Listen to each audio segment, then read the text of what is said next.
Good evening, everyone. Welcome to Atlantic Center for the Arts on this spooky Halloween Friday. Thanks for spending your time with us tonight. My name is Nancy Lowden Norman. I'm co-executive director here at Atlantic Center. I would like to first of all say a big thank you to our master artists in residence, to Aram, to Jonty, to Josh. See you in the front row. Thank you. They're there. Thank you so much for making this such an exciting residency. I want to thank our associate artists for being here. Thank you for taking the risk. Thank you for taking the time. We look forward to hearing from you, and we're especially looking forward to tonight. So thanks to each of you for being here.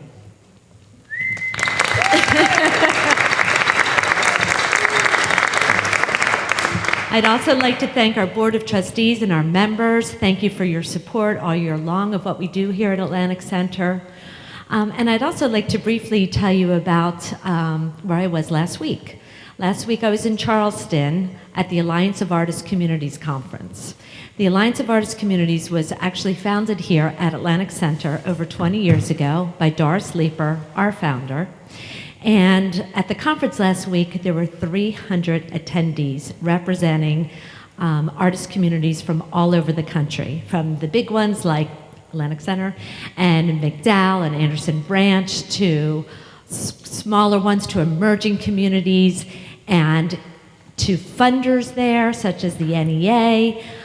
It was so exciting to be part of this amazing group that advocates for artist communities every day, all day long, and to see the growth in the field. And to know that everyone there that was in that room, all 300 of us, are as committed and passionate about the work that you do here and the people who support the work that we do here. And it was such an inspiring week. Jim had the opportunity, was asked to be on a panel. He presented on earned revenue with the artist community, which, as you know, can be a sticky issue. You know, there's a balance between, you're all nodding, you know, raising the funds to support the operations of the work that we do here, balanced with our mission. And I'm proud to tell you that once again, Atlantic Center really takes the lead in that through our long-term partnerships we have with Stetson University, with University of Central Florida, with workshops like Blue Flower Writers. So Jim was hotly sought after he did his presentation, and I think once again, Atlantic Center really sets the model for, pardon me, for that balance, for always being there for the artists, for keeping our core mission in mind, and I wish you all could have been there because it was just so exciting.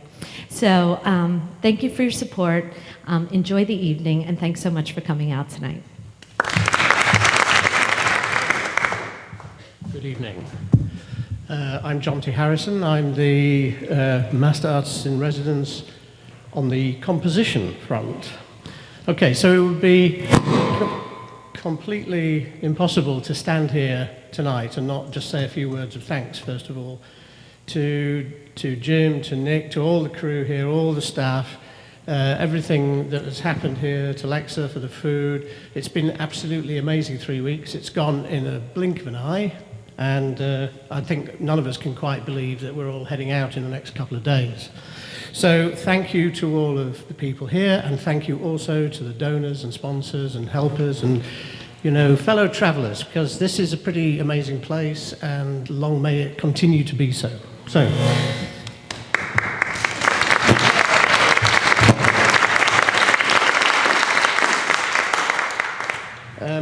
Okay, so I'm now supposed to give you an insight into what we've been doing with our time over the last 3 weeks. So I should start by perhaps introducing my fellow travellers in the music side of things here in this residency. So would you all come up, guys, and let me introduce you? They are a motley crew. They come from various parts of the world. Not necessarily quite the ones that are listed here, in that three of my group are, for some reason, credited with being British, when in fact they're not, but are based in Britain. But anyway, so we have, I'll do it in order, so step forward, guys. I've got your list here, so I don't forget anybody. Andrew Babcock.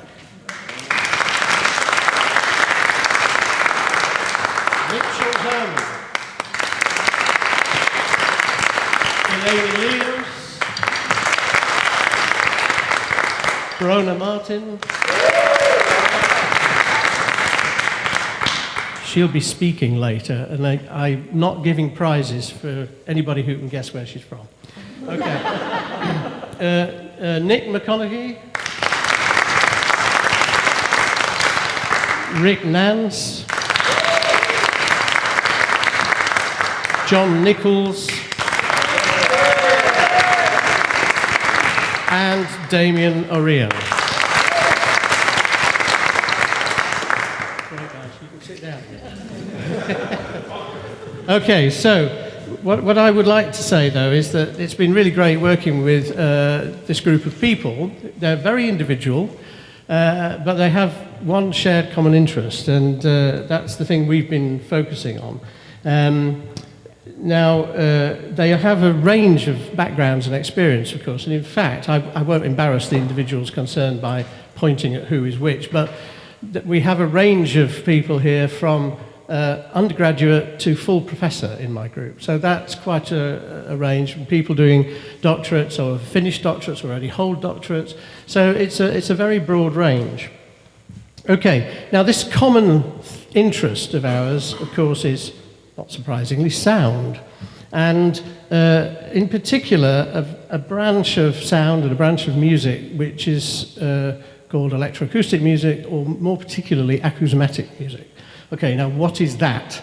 Acousmatic music is essentially music which exists and was created and exists only on a storage medium. There are no performers in the normal musical sense, okay?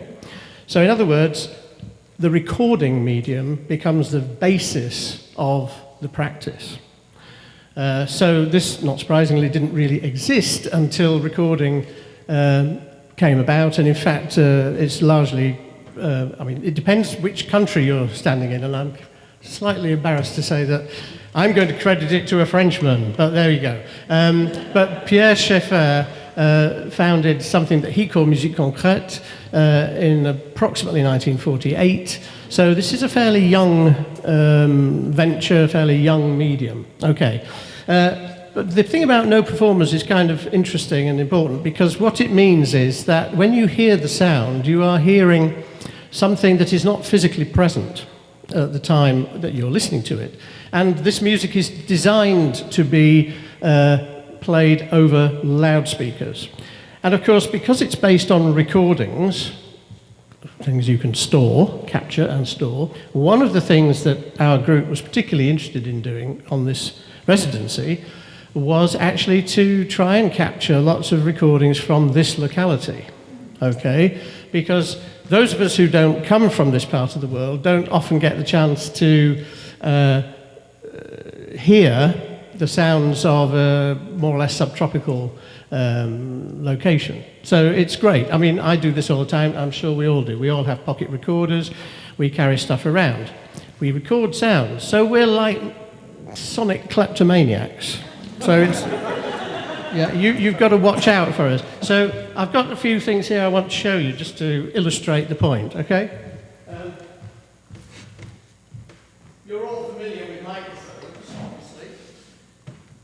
But, of course, you might want to use something that is a bit more directional. So you might use a short shotgun microphone. You've probably seen these kind of things in film and TV. There you go, that's a stereo array actually. It's called mid-side. That's the mid, that's the side. Don't worry about it. We can and of course it has the compulsory dead cat access.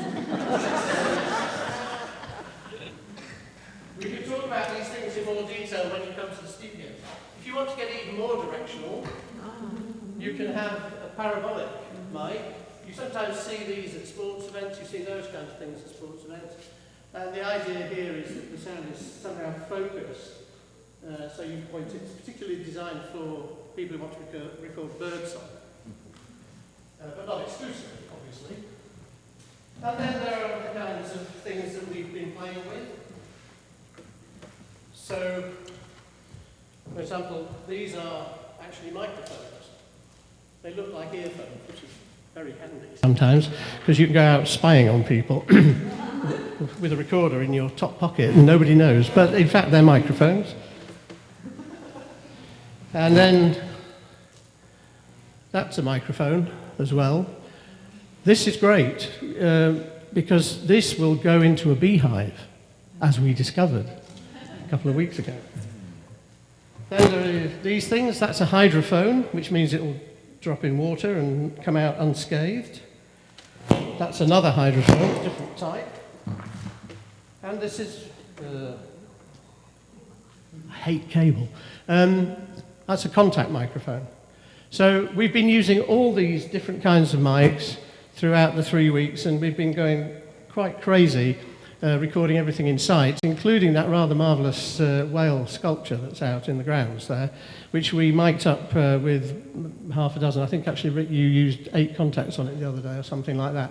And so we've had fun. We've been recording so much material that we'll probably be living off this trip for the next few months. So, to give you a very quick taste of this, I'm going to ask Brona to come up because I'm not going to embarrass myself by trying to use the sound map and failing, because she designed it, so I'm going to get her to run it. But what this is, okay, is a sound map of this area. And this is going to be available for you when you come to the studios, okay? There is a permanent version of this, and you can play with it, and you can click on things and hear the sounds, and some of our graphic artist colleagues have actually very kindly contributed some rather nice characterizations of what's going on and so on. So, Brona, over to you. Thank you. Hello, everybody. Okay, so this just shows our sonic adventure. Do you guys want to sit down? Do you want to come in quickly? There's loads of seats over here if you want to come in. So, so up at the top, there's a number 30. That's where we got most of the recordings, and that's Atlantic Centre for the Arts. And then there's a few other little bits, and then we come down to the coast, and each number indicates the amount of recordings that were made in that area, or that I've put on the map. So I'm just going to zoom in.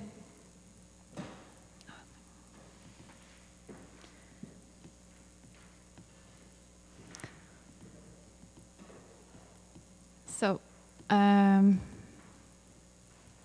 just going to play an excerpt.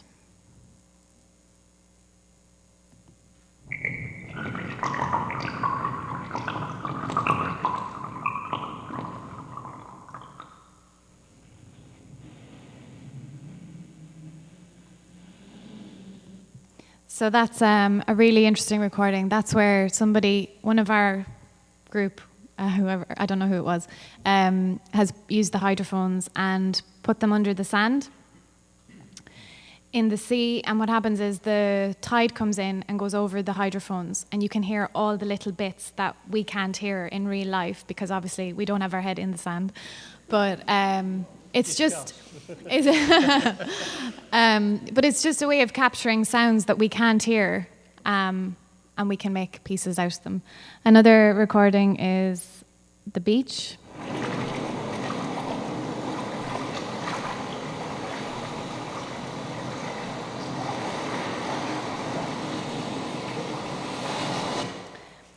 Sorry to cut that short. So, and I've added little pictures along the way, but I'd like to thank the cartoon people. So the other associates who did the residency with Josh contributed wonderful cartoons. I just said to them, "Can you please draw an octopus?" "Oh yeah, no problem." They're a bit sickening actually. They're so talented. It just, and here's another one.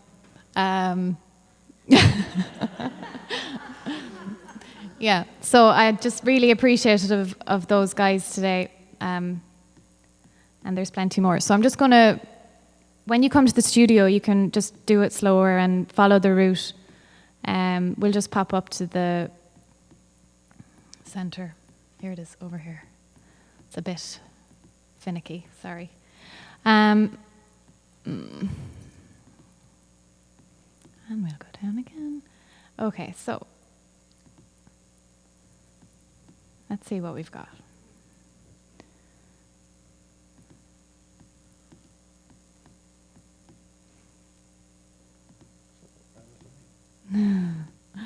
Okay, so let's see.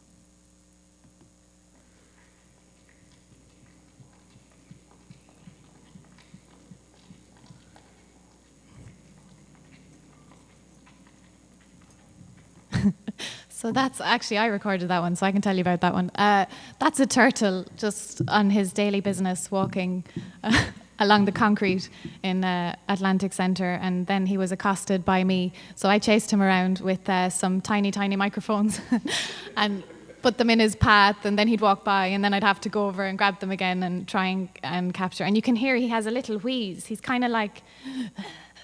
waddling along. And then he stops, he takes a breath, and he sits down, and then he gets up and goes off again. So that's what that is. It's very quiet, but... and there's loads of pictures. Oh, yeah. So we'll go to the bees then. Doug brought us on a trip. I need to zoom in, sorry. And we got all suited up, and we recorded some wonderful bees.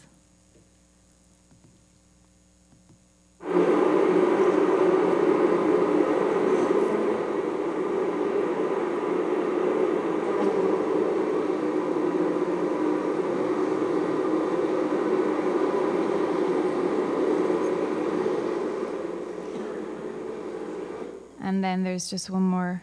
As Jonty said, we were able to put the microphones right into the beehive, which was pretty cool.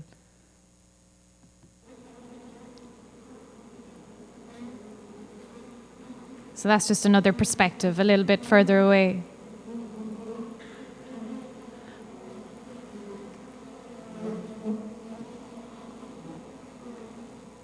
So yeah, please come to the studio and we can show you all the other sounds and maybe tell you why we recorded them.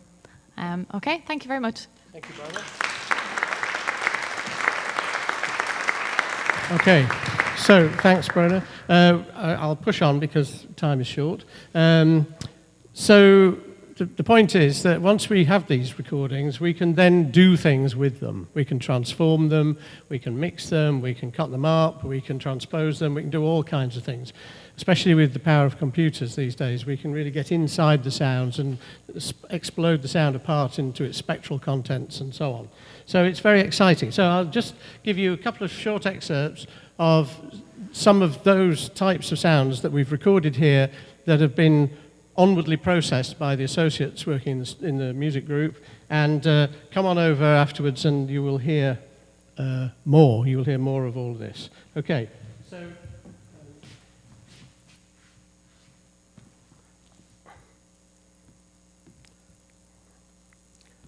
So this is what Brona did with, with the bees. What just happened? Yeah, okay.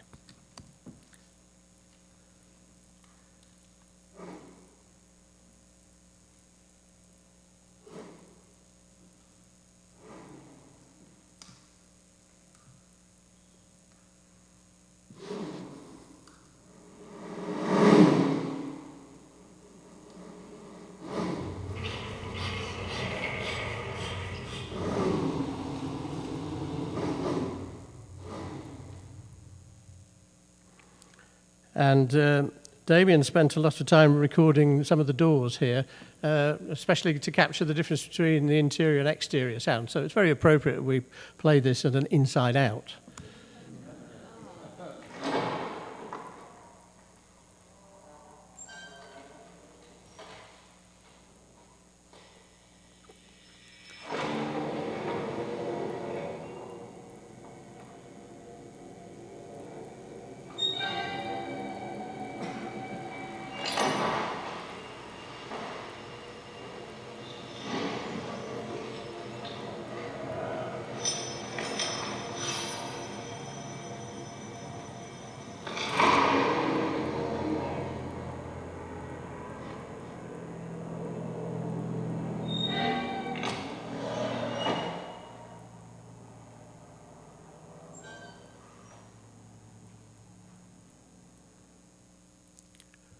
And finally, and then I'll stop, Eleni worked mostly with water sounds. This is what she came up with.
Okay, so please come round to the music studios, play the sound map, listen to what we've been doing, and enjoy.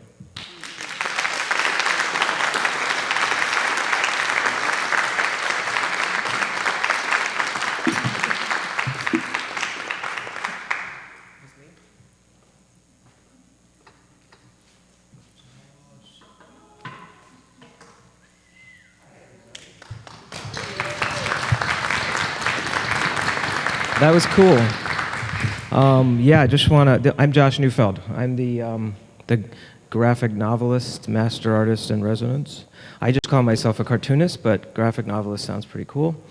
Yeah, I want to say ditto to what Jonty had to say about how grateful I am, and I would say the rest of my associates for our opportunity to be here for 3 weeks, and how much we're already sad about having to go home. It's been amazing, and as much as I knew I would love it before I came, I loved it 10 times more while I was actually here.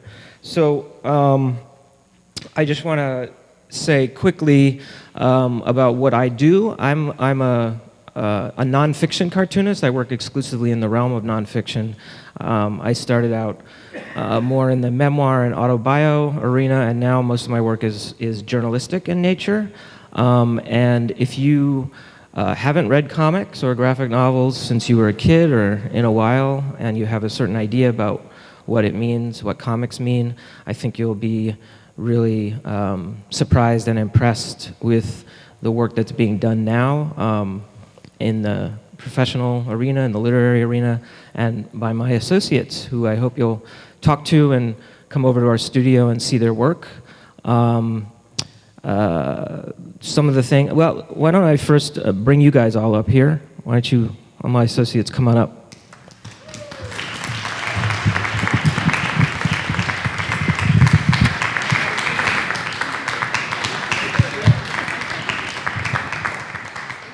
We all here?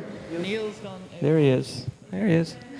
I'm not going to introduce them because I can't remember any of their names. I'm kidding. Though we do have a lot of confusing names. There are people with the same name. There are others who don't go by their actual name.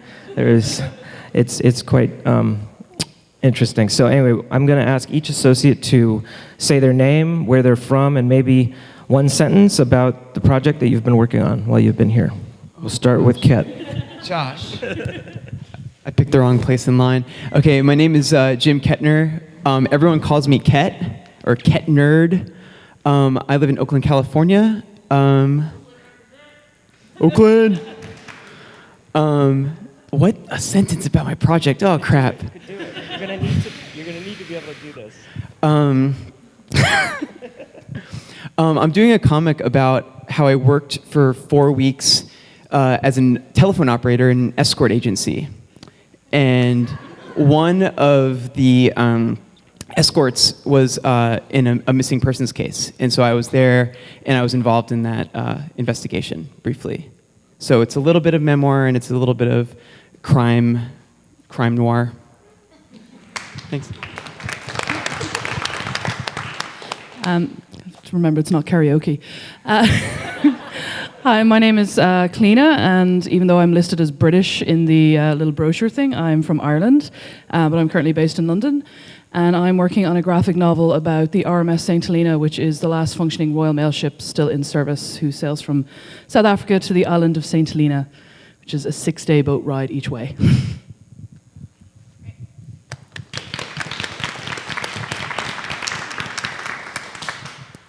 Hello, I'm Sarah Howell. I'm from Melbourne, Australia, originally from Tasmania, and the graphic novel that I'm working on is about the Prime Ministers who died in office in Australia.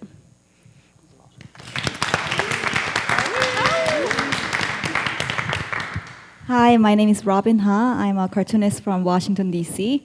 I'm originally from South Korea, and my current project is about the year that I moved from Seoul to Alabama when I was 14.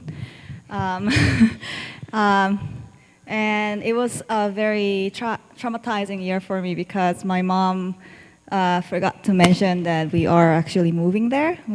I thought we were just going there for a visit. and we never left. So I had to learn English, and also my mom got remarried, so I had to fit into a new family. So it was a very trying year for me.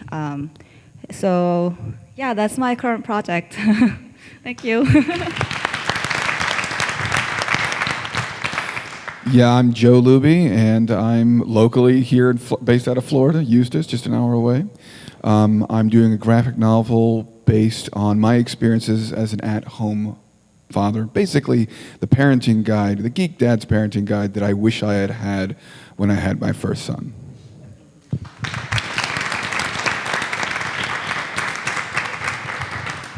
My name is Dave Kirsch. I have some slides of what I've been working on that we'll look at in a few minutes.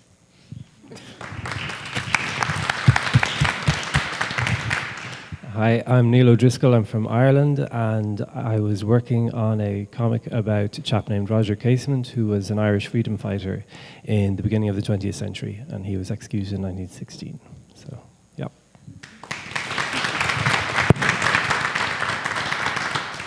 And hi, I'm Sarah Woolley, and I'm from Brooklyn, New York, and I'm working on a project that's a collaboration with myself and my mother about her immigration from Colombia to the United States during the 1950s after an event called the Bogotazo, where my family was intimately involved.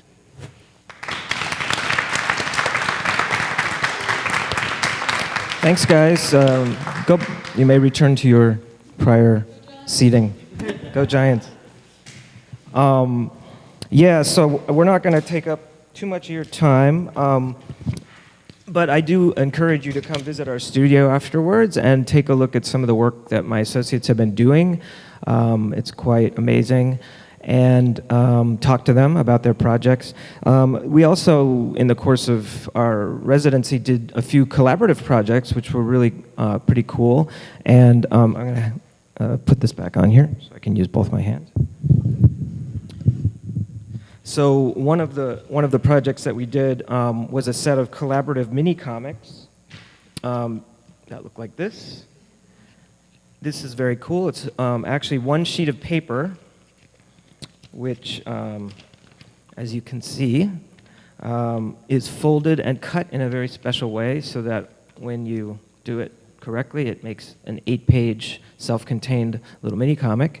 And we did these collaboratively in pairs without discussing what the story or how it would go forward would take place, and everybody had a very short time to create a page of their comic and then pass it to their partner. Meanwhile, their partner had done the same thing with them, and they passed these two comics back and forth, and as I said, without discussing or in any way giving hints as to the way the story was supposed to proceed, it proceeded nonetheless. And so this was a very interesting exploration of competition, cooperation, trying to guess what your partner may be doing and decide whether you wanted to honor that or maybe change it entirely. A lot of really great creative narratives, though maybe not entirely appropriate for G-rated audiences, emerged from these collaborations. So we have 8 of these in little packets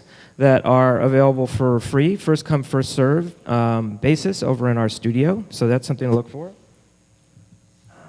Another thing that we have, it's very cool since a lot of us were very interested in the wildlife, as Brona talked about here at the ACA. We have ACA Wildlife Bingo. Each of us contributed an illustration of one of the animals that you might find in this area, and we encourage you to take these and go around at your leisure and check off what animals you find. Hopefully you'll be the first one to cry bingo. And finally, this was the thing that really was the sort of the ongoing fun, mysterious creation of our residency. It was the Team Bogota's Narrative Corpse Comics Yearbook. So this is based on the surrealist game of The Exquisite Corpse, where you may know how it works. Somebody draws something. You can do it as a writing game or as a drawing game, but in our case, what we did was we had each artists, starting with Joe, actually. We drew names out of a hat. He drew a page of a story that he made up and then only showed the final panel of that page to the next person in line, who then had to infer their own storyline from that. And they, in turn, drew a page. They showed only the final panel of it to the next person. And so it went down the line. And it's really totally bizarre. It doesn't make any sense, but it's quite beautiful. The pages that you guys came up with are really phenomenal. I took part in it too, and mine is hardly worth noticing, but it's in there. It's in there nonetheless. And so these also are a limited number of copies of these are available for you to take home with you if you get there before anybody else. And the pages from the comic are also up in sequence in our studio. So I believe that is all except Dave Kirsch wants to show us. Yeah. Oh, there you go. Yeah, you can play bingo. If you can find and check off each of the associates, then you've achieved secondary bingo. So Dave, take it away, and thank you very much. Look forward to seeing you at the studio.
I take this out again so I can karaoke better. No.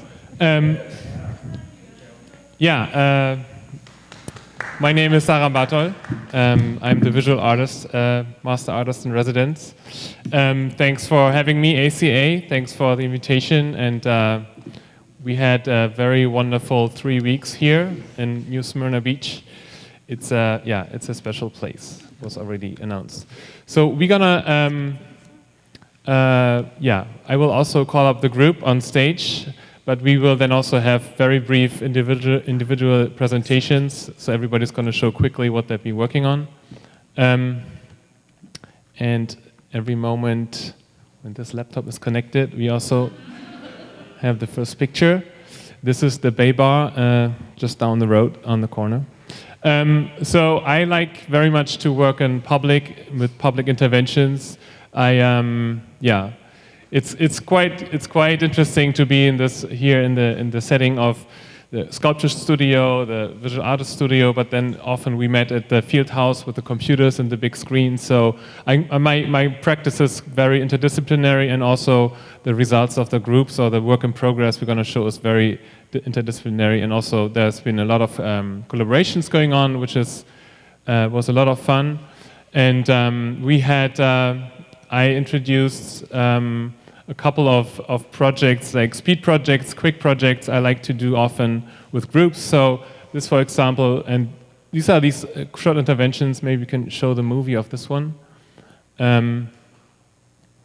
We've been experimenting. So my work is a lot about computer games and the first-person vision in computer games recently again. So we were testing what would it be like to film from your forehead and also at the same time show that video while you're filming.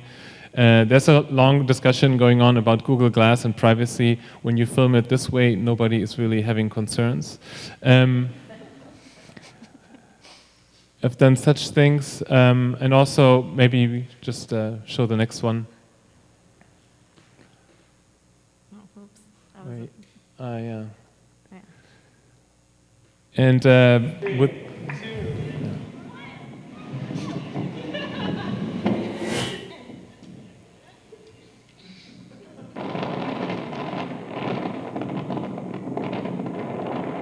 Wait, we're on the same team. what pin in your arm? Color of your headband. Yeah, it's brilliant.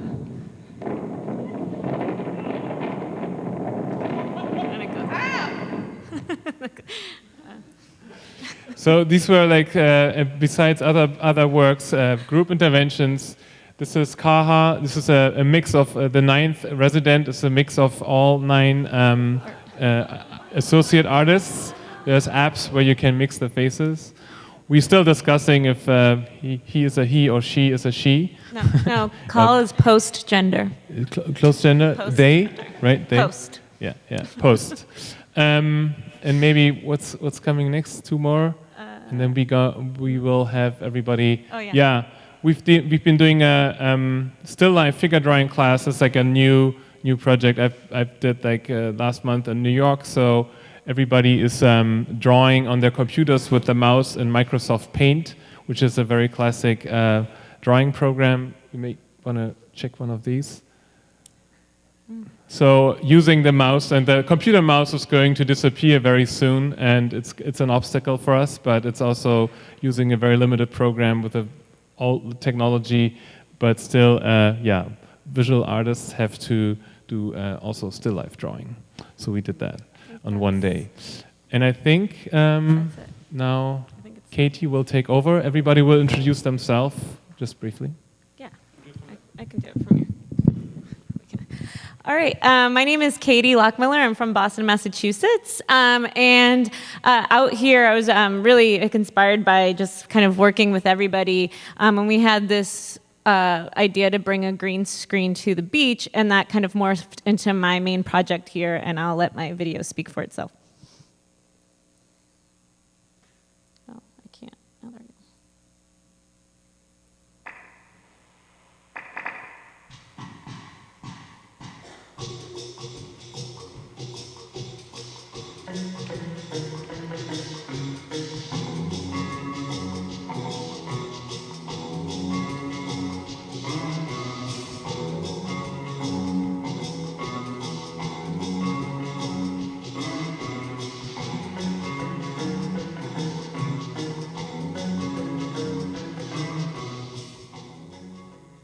We're asking people where they'd rather be. Where they'd rather be? Yeah. Are you kidding me? Yeah. That's the stupidest question I've ever heard. Where would you rather be than this beautiful beach right now? I would go to Thailand. Thailand, that's right. Yes. South America, Argentina. Brazil. Okay, I want to go to Key West.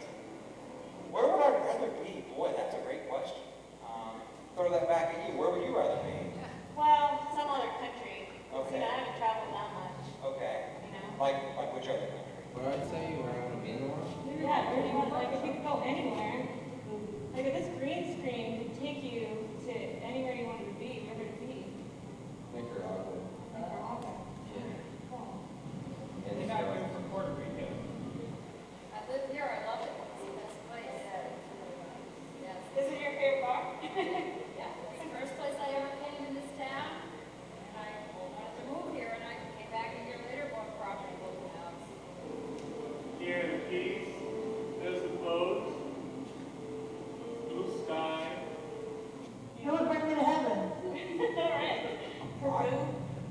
Peru's pretty cool. I mean, I think that'd be fun. Yeah, okay.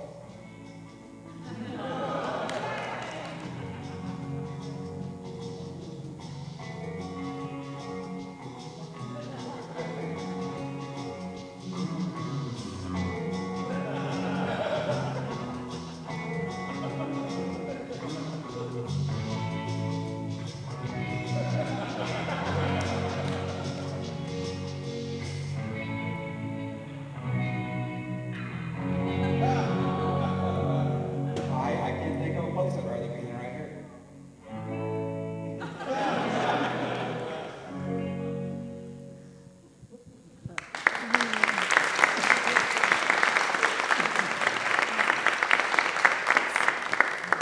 So come join me in the studio and tell me where you'd like to rather be. The green screen is out, and there's also an Instagram like chalkboard wall you'll see, and it's going to be a lot of fun. But I'm now going to introduce Tom Smith. Great. Hi. Hi, everybody. I'm Tom Smith. I'm from New York City. I'm actually starting backwards for the work that I did in the residency. This is a video that I got to shoot with the visual arts group on Monday, and was lucky enough to have Neil from the comics group help out with that as well. This is a video that we shot, which is a contemporary take on the Fountain of Youth, and in this case, the Fountain of Youth does something unexpected to the participants. So the next slide is what happens when all of them. And in this case, this is using the green screen again, which we used a lot in our projects, that I will eventually edit and work in some digital effects. The next piece is actually a stop motion animation that I've been working on for the last few weeks. This is about 45 seconds of strung together clips that I made during my time here.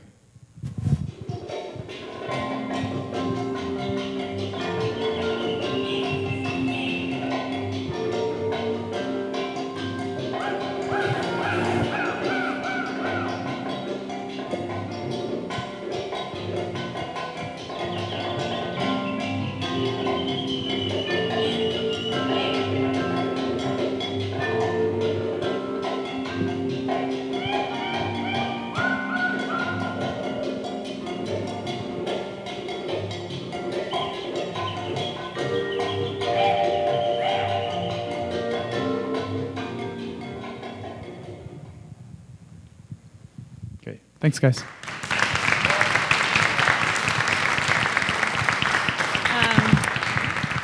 And this is Maya's work, who actually had to leave early because she had to be in Dubai, and she's from Croatia, and she travels all over the world making everybody really happy. And so she's made a really great installation, which you should, this is just a small clip, but you should go out and check the studio. It's much more than this, but she just painted away, and there's a lot of great work. So, and the next, there's more of it, and again, you can see more, and it's better in real life. And it brings us to Jane Claire. Where is she? There she is.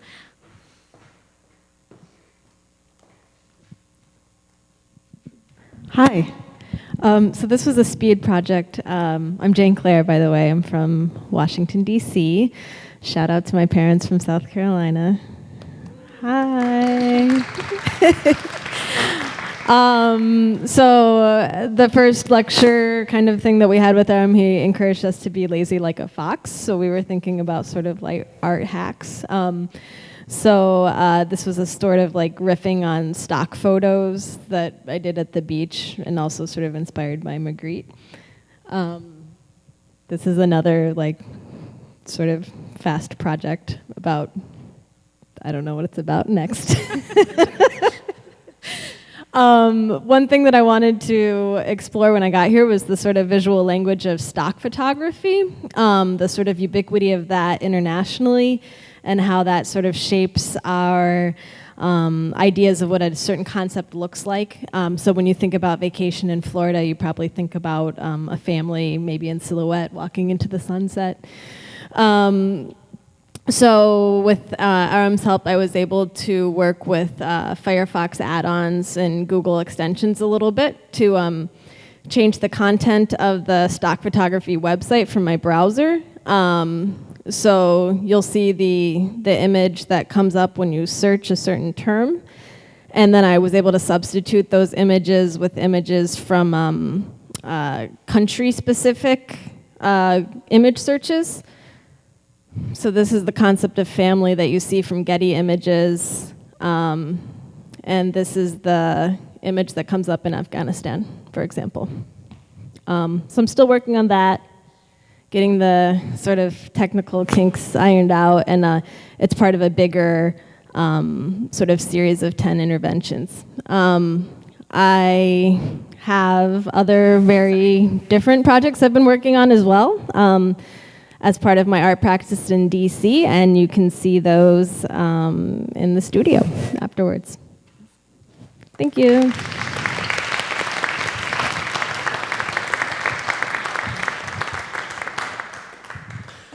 Hi, my name is Chase Starr.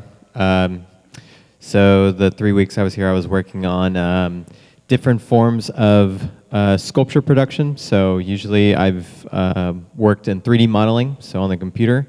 But I wanted to get on the beach. I wanted to do some plaster casts of the sand. So this is a snapshot on how it looked if you were to walk by when I was out on the beach.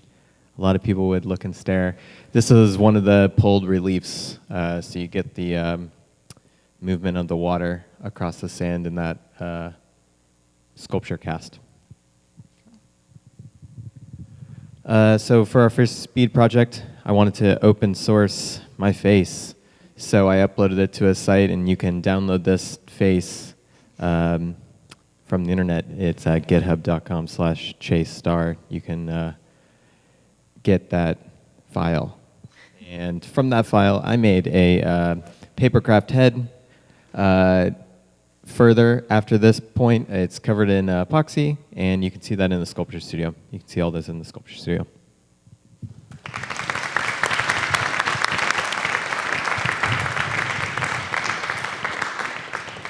Hi, my name is Merav Tzor, and I'm very interested in ideas of truth and reality and how people construct ideas of truth and reality. Usually my projects are much longer. I usually do about 2 to 5 projects a year. But here I had 3 weeks, and I was trying to think about something I can do really quickly. So before I arrived here, I went to Google Image and I typed fun vacation in Florida, and I wanted to see what kind of images will come out when I type fun vacation in Florida. And then I wanted to start seeing themes, different kind of ideas or aesthetic, formal concepts that are reoccurring in those photos, and I made a collection of those. And then I came over here and worked with the other associate artists and myself to kind of reenact or enact those compositions. So now you're just going to see a series of... So the idea is that one person take the character, all the characters in one composition. So each person chose their own composition, their own photo. Some of them are stock images, and some of them are snapshots that people took on the beach. But I was looking at the fact that a lot of them have horizon, the sea, the ocean horizon line. That's it. That's already something else. And so just how people think about the idea of fun vacation in Florida, and kind of what happened when you enact those compositions, and what kind of flavor happens when you do that. Oh, and just one more thing. I created a shooting range in the sculpture studio. So when everything is done, you're welcome to come and practice shooting archery, shooting bows and arrows. And I'll teach you how if you don't know.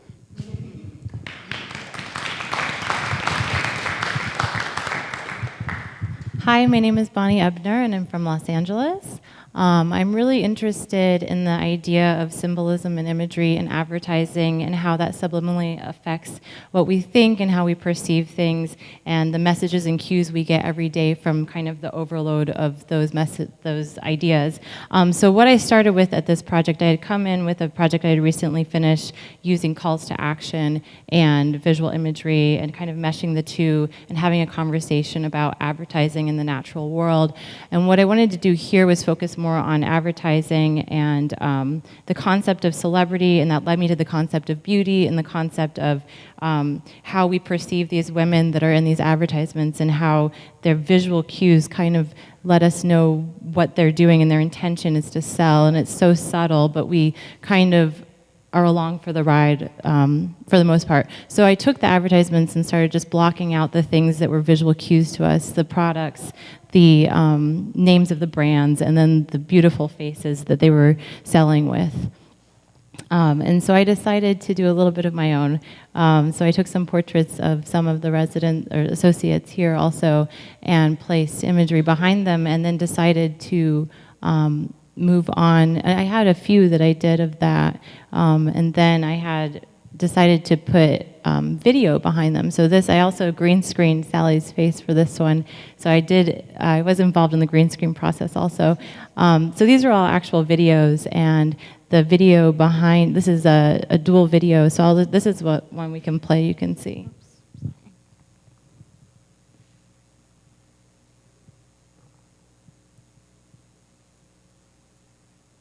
So essentially the concept here was to merge those two ideas of the subliminal feeling, like compulsion to read something as an advertisement or something that you want to buy or engage with in that way, but then to subvert it to apply to the natural world.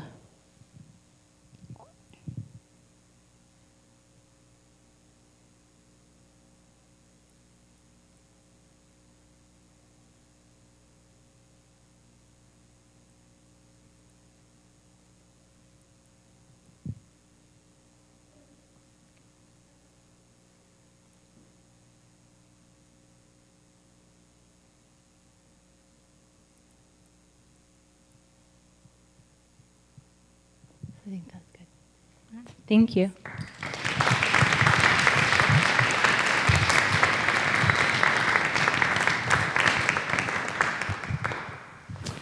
Hello, I'm Sally Hill. I'm from Nova Scotia, Canada. Can I play the video first? Yes. Just to make sure it will play. I have a PC, so everything's confusing. I've been really interested in the idea of last resorts and socially accepted methods of escape. So a tropical vacation where someone spends all year saving up for it just so that they can get away for a couple months. And I was kind of thinking about that in terms of like daily mini escapes that we all take to. So this is a super rough video where I did my first attempt at modeling in a video game engine and also played it with some excerpts of people talking about their last resorts. Hot and gossip columns.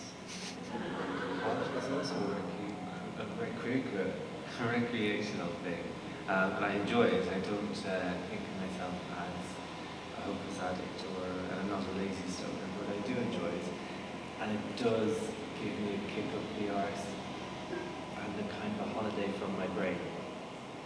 Usually, I need to like set a reset button for my body or my brain, and I usually find that the best way to do that is to physically exhaust myself. Usually, something like that, something sort of absurd and exhausting, and anything that I can do where I'm basically just flatline like a puddle on the floor. Just the kind of night where you buy a gigantic bottle of wine and it's less than $10. Like, you know, the yellowtail ones, those are good ones. Because it's like drinkable, but it's also a ginormous bottle. And you set out to drink most of it, and then you end up drinking all of it. That's what I do. And then I've done this recently, actually, where I drank definitely a bottle of wine, probably more. Luckily, this time I was with friends. Not always the case. Sometimes I'm just by myself drinking this bottle of wine. But luckily, in this case, I was with friends, and you know, I just finished all the wine, and then the next thing I knew, I woke up, and I didn't know when or how I had fallen asleep. But that was pretty good. That was really helped me sort through things.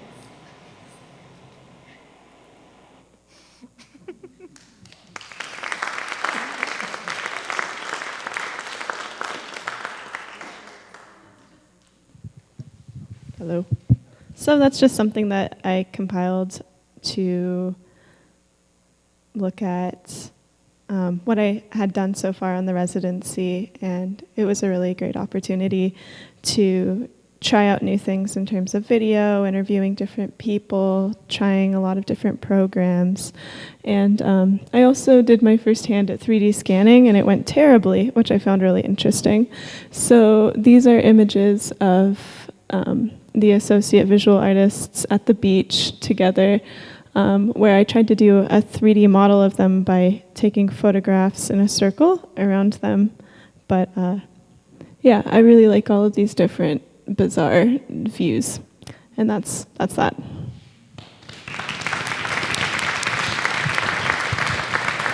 Yeah, thank you very much. So this was like a brief insight on what we have been doing, and I also want to thank the associates for the great time we had. Thanks to Greg, who was helping us out a lot.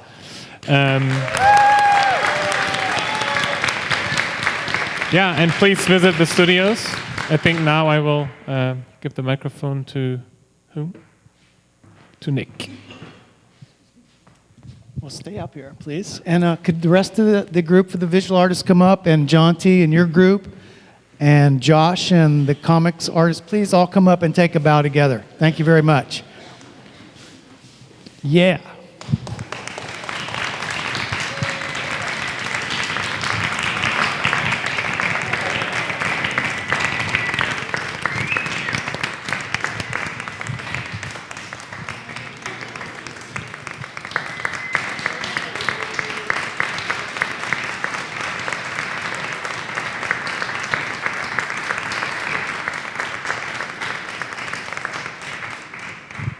Thank you all for sharing with us tonight. We're looking forward to seeing what you have for us in the studios.